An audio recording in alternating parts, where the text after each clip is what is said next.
साथियों, नया सत्र शुरू हो चुका है और इनकम टैक्स डिपार्टमेंट के लिए अब हमें आने वाले समय के अंदर इनकम टैक्स रिटर्न भरना होगा। और इनकम टैक्स रिटर्न भरने से पहले हमें अपने जो टैक्स सेविंग की जो स्कीम्स हैं उनका फ़ायदा में लेना होगा। तो साथियों, आज मैं आपको 6 तरीक़ों के बारे में बताऊंगा जिनके माध्यम से आप आपका जो इनकम टैक्स है वह बचा सकेंगे और जो सभी कर्मचारी है इसके अंतर्गत उसका लाभ ले सकेंगे। नए कर्मचारी को ज़रूर देखना चाहिए क्योंकि उन्हें काफ़ी सारी चीज़ों की जानकारी इसमें नहीं है।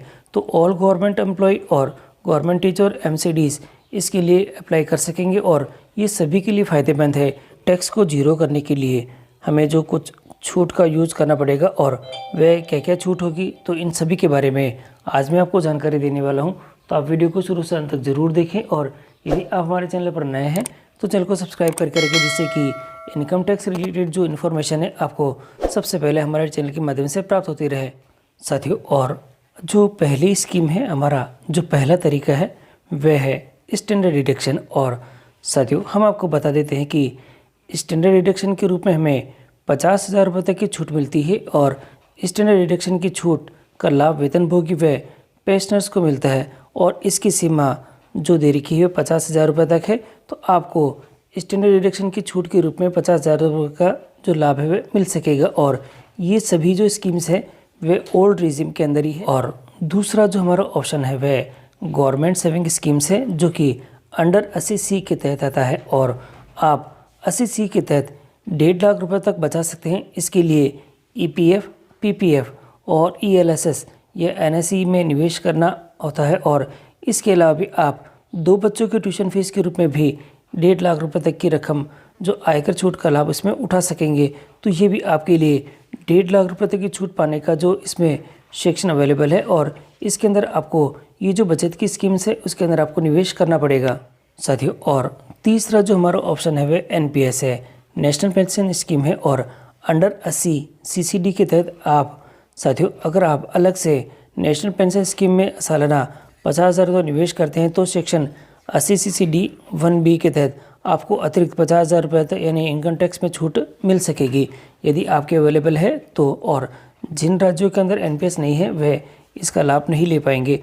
तो आपको अगर NPS में अगर आपने निवेश कर रखा है तो आपको 50,000 रुपये तक का जो फ़ायदा है इसमें मिल सकेगा। साथियों, और चौथा जो हमारा हिस्सा आता है होम लोन के इंटरेस्ट का, जो कि हमारे अंडर 24B के तहत आता है। और होम लोन साथियों, होम लोन वाले अतिरिक्त 2 लाख रुपए बचा सकते हैं। अगर आपके होम लोन ले रखा है तो फिर इनकम टैक्स के सेक्शन 24B के तहत 2 लाख तक के ब्याज पर टैक्स छूट का लाभ आपको मिल सकेगा।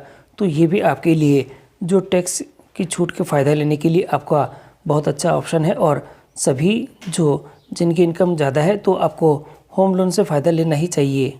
साथियों, 5वां भाग आता है मेडिकल इंश्योरेंस का, जो कि अंडर 80D के तहत आता है और इनकम टैक्स के सेक्शन 80D के तहत मेडिकल पॉलिसी लेकर आप 25,000 रुपये तक का टैक्स बचा सकते हैं। इस हेल्थ इंश्योरेंस में आपको आपकी पत्नी और बच्चों का नाम होना चाहिए।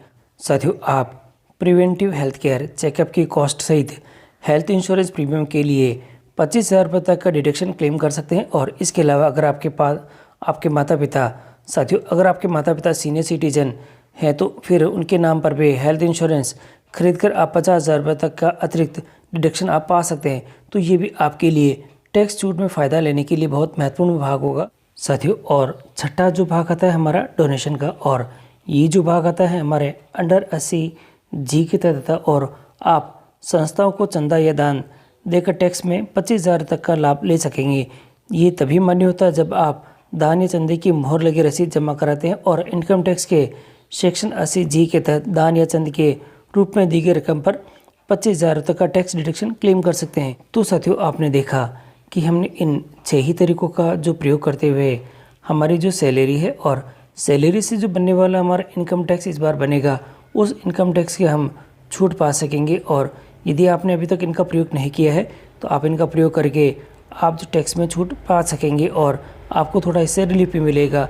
साथियों, मैंने आपको अपने वीडियो के माध्यम से जो कुछ जानकारी दी है, अगर आपको जानकारी अच्छी लगी है तो वीडियो को लाइक कीजिएगा, चैनल पर नए हैं तो सब्सक्राइब कीजिएगा और सभी मित्रों को वीडियो शेयर करना न भूलें, जिससे कि सभी इन जो सेक्शन के बारे में जानकारी प्राप्त कर सके और जो इनकम टैक्स में छूट का फ़ायदा ले सके।